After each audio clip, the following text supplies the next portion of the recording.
A paz do Senhor, meus queridos irmãos, estamos de volta com as nossas aulas de História da Igreja Cristã e nós estamos na aula de número 20.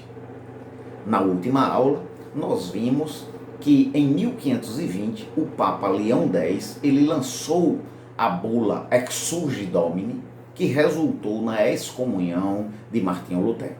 Naquele ano, Lutero vai enfrentar a Dieta de Worms, quando ele, de frente com as indagações de John Eck sobre a autoria e a intenção de que Lutero viesse negar os seus escritos, Lutero vai dizer que ele não faria isso a menos que fosse convencido pelas santas escrituras de que ele estava errado. Lutero sai de Worms em 1520 e ele só vai ao norte em direção a Wittenberg. No meio do caminho, ao passar por Eisenach, Lutero ele é sequestrado por seus amigos. Frederico III, o eleitor da Saxônia, ele sequestra Lutero e leva ele para o castelo de Wartburg.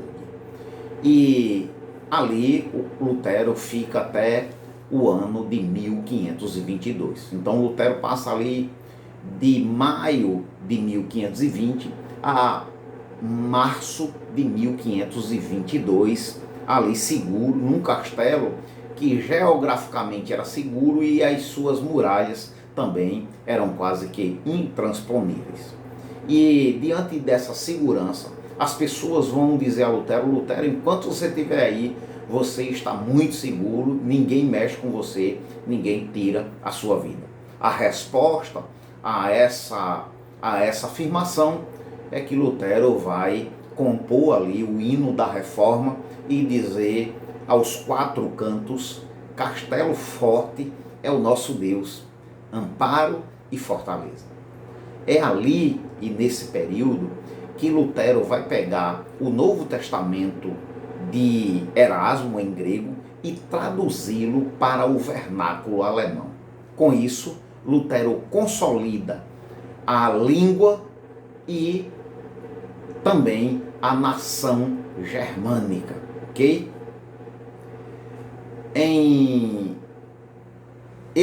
Essa Bíblia ela vai continuar a tradução do Antigo Testamento e só vai haver a sua conclusão exatamente no ano de 1534. Lutero vai escrever a esse período vários livros. Entre eles, ele vai escrever a obra sobre os votos monásticos, que incentivava os clérigos e as freiras, os frades, a abandonar esses votos que ele considerava prejudiciais a estes sacerdotes. Em 1525, ele se casa com uma freira evadida chamada Catarina Vambora e vai ter ali 6 filhos. Lutero vai ter uma grande ajuda, porque Lutero era aquela pessoa que era a respiração da reforma, mas alguém vai abalizar essa reforma, e eu poderia dizer assim que essa pessoa foi a inspiração da reforma, porque o jovem de 21 anos, amigo de Lutero, Felipe Melanchthon, é ele que vai ser o grande teólogo do movimento luterano e uma das primeiras e mais importantes obras, Loci Communis, ele vai fazer exatamente, construir essa teologia luterana. Em 1526 vai acontecer, meus queridos irmãos, a Dieta de Speyer. Nessa dieta foi deliberado que cada príncipe escolheria a fé que ele achasse que seria correta. E aí o luteranismo ele vai ganhar uma certa trégua. No entanto, em 1529, vai haver uma nova dieta em Speyer. E ali, Carlos V, o imperador do Sacro Império Romano-Germânico, ele vai derrubar isso e obrigar aos príncipes a seguirem a fé católica. Logicamente que esses príncipes protestaram, e a este ato de protesto eles vão ganhar o nome de protestantes pela primeira vez, e somente em 1529. É em 1529, em 25 de dezembro de 1529, que Lutero, lá em Wittenberg, na Igreja de Todos os Santos, ele vai celebrar o primeiro culto protestante, e ali foi um marco para a reforma que estava ali nascendo na Alemanha. Em 1530 houve a Dieta de Augsburg, e é ali que vai ser formulada a Confissão de Augsburg, uma espécie de credo protestante. Em 1531, os príncipes do Sacro Império Germânico Romano, eles vão fazer uma liga chamada Liga Esquimalcádica. Essa liga era uma liga protestante, e essa liga ela vai viver muito tranquila até o ano de 1542, porque até então Carlos V estava muito ocupado com as guerras contra os turcos e também contra os franceses. Terminadas essas guerras, Carlos V ele vai declarar guerra a esses príncipes protestantes, e de 1546 a 1552 nós teremos aí o acontecimento das guerras esquimalcádicas. E essa guerra ela vai ser uma terrível guerra travada entre protestantes e católicos, ok? Para finalizar esse vídeo, eu gostaria ainda de falar sobre os 5 solas da Reforma Protestante. A palavra sola é uma palavra latina que quer dizer unicamente ou somente. Os 5 solas, na verdade, ele sintetizou os pilares da reforma. Na verdade, os 5 solas é a síntese do pensamento dos teólogos reformados. Eles analisaram e sistematizaram a reforma trazendo esses 5 solas. E ele não acontece lá no início da reforma protestante, mas os teólogos reformados, ao perceberem que a centralidade da reforma eram esses 5 solas, ele vai fazer isso a partir das confissões protestantes. E os 5 solas ele só vai aparecer realmente entre os protestantes reformados a partir do último século. E os 5 solas estavam baseados exatamente, os 5 solas são solas Escrituras, sola gratia, solos Christus, sola fide, solo Deo gloria. Esses são os 5 pilares, e eu queria falar um pouco de cada um deles. Sola Escritura. Por que sola Escritura? Porque os irmãos lembram que somente os sacerdotes liam a Bíblia, e eram eles os detentores da interpretação bíblica. O que o Papa dizia era inspirado, o que os concílios diziam era inspirado, o que os teólogos diziam tinha autoridade e regra de fé e prática. Então, quando a reforma vem, ela vai estar fundamentada sobre esse pilar. Sola Escritura. Somente a Escritura, unicamente a Escritura. Somente a palavra de Deus é regra de fé e prática. Somente ela é autoridade para o mundo cristão. A interpretação da Bíblia, ela é feita pela própria Bíblia e não pelos concílios, papas e teólogos, como se acreditava antigamente. A Bíblia é autoridade para o mundo cristão e não depende do testemunho da igreja ou da interpretação da igreja a sua interpretação, e por isso sola a Escritura. Enquanto a gente poderia ter aí escritos papais sendo colocados como regra de fé e prática, agora a reforma protestante vai destruir com esse conceito, dizendo que somente as Escrituras é que tem autoridade sobre a vida do crente, tá certo?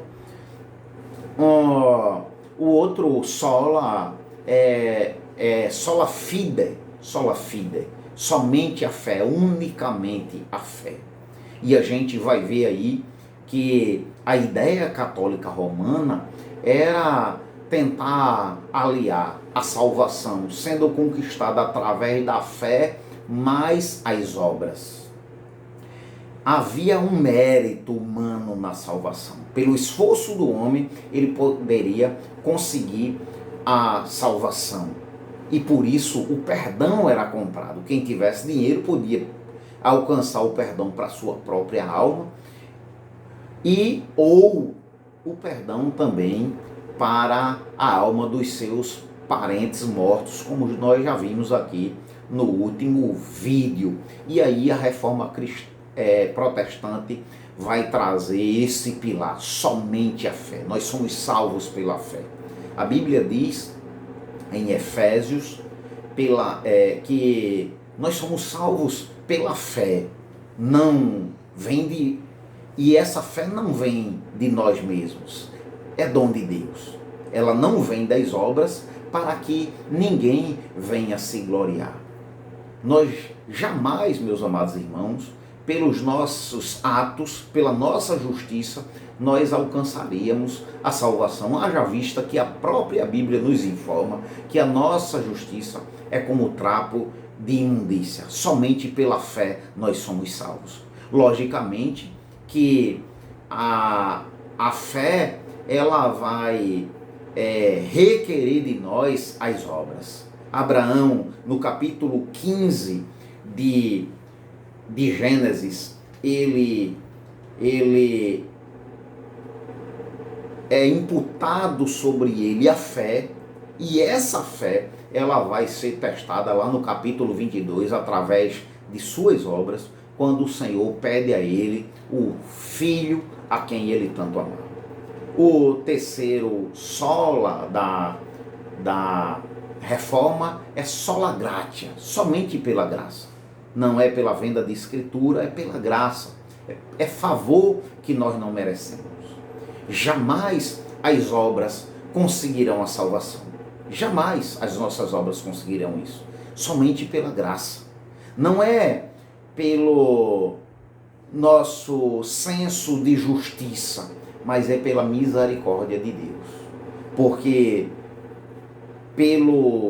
pelas nossas obras, nós somente alcançaríamos juízo. Pelas obras de Deus, nós alcançamos misericórdia. É pelo favor divino, é pela cruz, é pela obra vicária de Jesus Cristo que tomou sobre si os nossos pecados. Pelas nossas obras, irmãos, nós ganharíamos a condenação, mas pela graça nós recebemos de Deus a salvação. Pelas nossas obras, nós estaríamos no inferno, mas pela graça nós estamos agora caminhando para os céus. Por isso, sola gratia. O outro pilar basilar da reforma, solus Christus. Cristo, numa sociedade onde Maria e todos os santos são mediadores entre Deus e o homem, a reforma vai trazer esse pilar, somente Cristo, unicamente Cristo. Jesus é o único mediador entre Deus e o homem. Jesus é a verdadeira religião. Religião quer dizer religare, religar o homem a Deus, e somente Cristo, solos Cristos, pode fazer perfeitamente essa ponte entre o homem e Deus. Cristo é suficiente, solos Cristo. Não aquela ideia de que o homem colabora com a salvação, com as suas boas obras. Não é esse. Somente Jesus é o caminho, somente Jesus é o único mediador entre os homens, e em nenhum outro há salvação. E a própria Bíblia vai dizer, além de dizer categoricamente que em nenhum outro há salvação, ela vai dizer que não existe outro nome dado entre os homens pelo qual importa que sejamos salvos. Somente Cristo. Não é Cristo mais a igreja, é somente Cristo. Não é Cristo mais o Papa, é somente Cristo. Não é Cristo mais os sacerdotes, é somente Cristo. Não é Cristo mais as obras, mas unicamente, solos Cristo nos garante a salvação das nossas almas. E por último, soli Deo glória. Somente a Deus a glória. Esse último pilar basilar da reforma, meus amados irmãos, é na verdade o resultado dos outros solas. Somente a fé, somente a graça, somente as escrituras, somente Cristo. Quando nós entendemos que esses 4 pilares, entendemos que ele é verdadeiro, só nos resta uma coisa: somente a Deus glória, somente a Ele glória. Deus é glorificado na salvação do homem. Tudo é para a glória de Deus. E assim também Deus é glorificado na condenação dos ímpios. Somente a Deus glória. São os grandes pilares da reforma, e eu fico por aqui nesse vídeo. Depois nós retornaremos com a história da igreja cristã. Que Deus abençoe a todos e até lá.